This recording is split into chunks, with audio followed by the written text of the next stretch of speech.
doctors, nurses, and patients urge you to vote no on Prop 29. 29 would shut down dialysis clinics, risking my life and the lives of 80,000 other dialysis patients. Please vote no on 29. Watch Off the Clock today at 2 on KTLA 5. Good morning, everyone. I'm Carlos Herrera, live in Eagle Rock. In just a few minutes, the LA City Council will meet to appoint a new council president in the wake of the controversial leaked audio.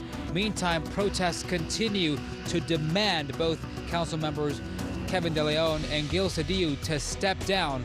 We're live with the latest next.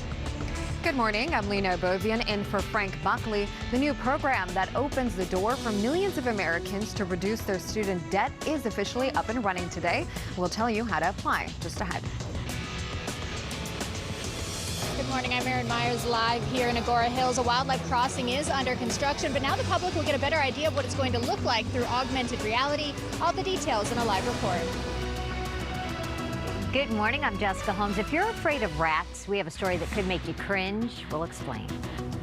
Good morning, I'm Sam Rubin. Brand new here at 10 o'clock. James Corden now trapped in the apology vortex, saying he's sorry for his bad behavior. Some saying his apology is not enough. We will talk about that. And Rod Stewart receiving an honor from Ukraine. What did Sir Rod do? We'll tell you in just a bit.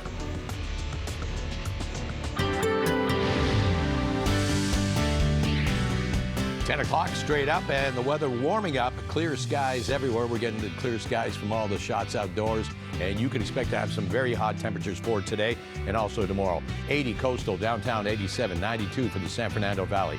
High desert 87, 90 inland Empire, and Orange County inland up to 90 degrees. Lead details coming up in a moment. Alina, back to you. Thanks, Mark. Now at 10, the LA City Council meets virtually at this hour to select a new president to replace Nury Martinez in the wake of the controversial leaked audio that first forced her to resign. Meantime, protesters continue to demand the resignations of two other council members. KTLA's Carlos Herrera is live in Eagle Rock. Carlos, good morning. Good morning, Alina. That virtual council meeting set to begin any minute now. We hope to have two important questions to be answered this morning. Number one, who will be appointed as the council president? And number two, and most importantly for many Angelenos this morning, will council members Gil Cedillo and Kevin De Leon resign? Protests and calls for them to step down continued here in Eagle Rock this morning. When you violate something, there has to be a consequence. Kevin De Leon, your consequence is that you must go. We're demanding that you resign now. Resign now. No racists in LA City Council. LA's black and brown and native. We ain't got no room for racists. KDL is anti-poor. We don't want you here no more. We don't want you here no more. And we are now on day 4. Over a dozen protesters have camped a few hundred feet from Councilmember Kevin De Leon's home here in Eagle Rock, urging him to step down, resign his council seat. Other city leaders agreeing, encouraging De Leon and Cedillo to listen to public pleas. Acting Council President Mitchell Farrell announced both have been pulled from committees dealing with real estate development, housing, homelessness, and other issues. Cedillo was the chair of the Housing Committee, and De Leon sat on several of them as well, including chair of the Homelessness and Poverty Committee. The fallout comes after City Hall was rocked from its foundation by a secretly recorded audio. De Leon, Cedillo, City Council President Nury Martinez, and LA County Federation of Labor President Ron Herrera were heard engaging in a racist conversation while discussing redistricting. Both Herrera and Martinez have resigned. The City Council is expected to vote on a new president at today's meeting. Some are calling on a person of color to be appointed. In a statement, Curran Price Jr., one of the African-American members on the council, tells us, quote, as a black council member representing a majority Latino district and who has been embraced by a diverse cross-section of constituents, I'm ready to do what I can to help unite, heal, and bring positive change that lifts people up and leaves no one behind. This morning's meeting, as mentioned, will be held virtually because of COVID-19 exposure among council members. It is set to begin at 10 a.m., so any moment now. The big question, will the mounting pressure be enough for council members De Leon and Cedillo to step down? Ladies? Carlos, thank you. Opening statements are set to get underway this hour in the trial of a former LA County Sheriff's deputy accused of faking getting shot. It happened at the parking lot of the Lancaster Sheriff's Station 3 years ago. Angel Reynosa claimed he was fired upon from a neighboring apartment building, which was locked down as deputies searched for a gunman. Investigators say Reynosa also cut his shirt to make it seem like he was struck in the shoulder by a bullet. They grew suspicious of the story, however, when it turned out he had no wound. Reynosa later admitted to making it all up.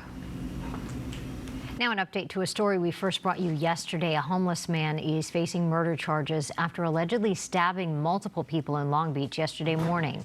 Started around 5:30 in the morning on Atlantic Avenue near Anaheim Street.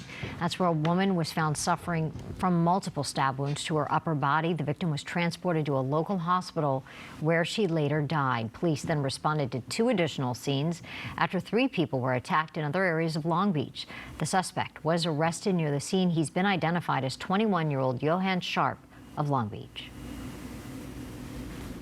A subject was taken into custody, believed to be a person experiencing homelessness. He did have a knife. Our officers, after rendering aid to one of the victims on scene, took the suspect into custody. The motive for the stabbings is unclear, but detectives believe the incidents were unprovoked. Sharp is being held on $2 million bail. Happening today, the LA County Board of Supervisors will take up a proposal that could stock local libraries with Narcan.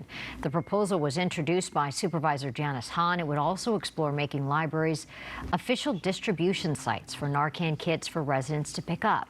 Librarians will be trained in how to administer the drug, which can save the life of a person having an opioid overdose. The motion comes on the heels of a series of overdoses involving LAUSD students, prompting the district to provide Narcan doses to all of its campuses. Last month, a 15-year-old girl was found dead of a fentanyl overdose on the campus of Bernstein High School in Hollywood. All lanes are back open on the eastbound 22 freeway following a fiery crash overnight. It happened near the Beach Boulevard exit just before 12:30 this morning. CHP arrived on scene to find the car engulfed in flames in the center divider. Officers quickly jumped into action to pull the driver out of the burning vehicle. Firefighters say the officers saved the man's life. It's not clear how the crash happened or if any other vehicle was involved.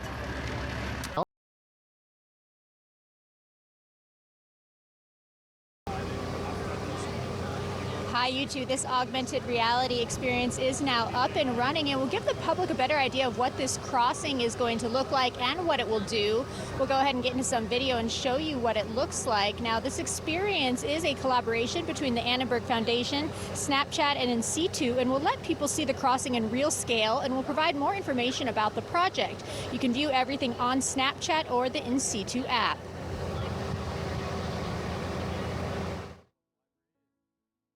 Using the Wildlife Crossing AR lens, users are able to learn more about the crossing and the wildlife it will be protecting, track the construction plan, and learn about why the bridge is so critical for increasing the biodiversity of animals in the region.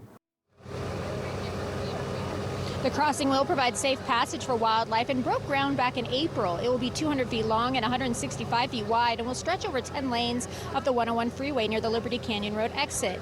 It will be the largest in the world and will help mountain lions in the Santa Monica Mountains to the south and the Santa Susana Mountains and the Simi Hills to the north connect to mate and find food. Cougars in the area have shown low genetic diversity, worrying biologists that they could become extinct. It will also provide other animals room to roam. Now, the bridge will be landscaped with native vegetation and will have sound walls and light deflectors to mitigate the noise and lights from the 101 freeway. Caltrans is overseeing the design and construction of the project, but is not providing funding. That came from thousands of individuals, foundations, businesses, and more from around the world, including a $25 million challenge grant from Wallace Annenberg and the Annenberg Foundation. More than $98 million has been raised for the crossing, conservation efforts, and research, according to the website SaveLACougars.org. Now, we are told this augmented reality experience is still in the testing phases, even though it is up and running, and they plan on enhancing it as the weeks go on. As for the crossing, it is expected to be finished in 2025. Reporting here in Agora Hills, I'm Erin Myers. I'll send it back to you in the studio. Large portion of the U.S. will see record-breaking cold temperatures throughout the week. National Weather Service, the Midwest and the Northeast can expect temperatures to reach nearly 25 degrees below the average. Experts say this cold front might break more than 50 new records by the end of the week. This is video from Kentucky. So it snowed in Kentucky, huh? Freeze warnings remain in effect following this rare October snowstorm. Huh. I don't know about you guys, but I'm ready for sweater weather. That's sweater weather right there. Yeah, and we're going to see after tomorrow, we're going to start seeing our temperatures drop. And we're going to be down by 20 degrees compared to, we're not going to get snow, not like that video, but we will see the temperatures plummeting. Big Bear, clear everywhere this morning. Beautiful start to the day. And at the moment, the temperatures, well, they're shooting in like this. Temperature 76 right now, 6 degrees warmer than it was yesterday at this time.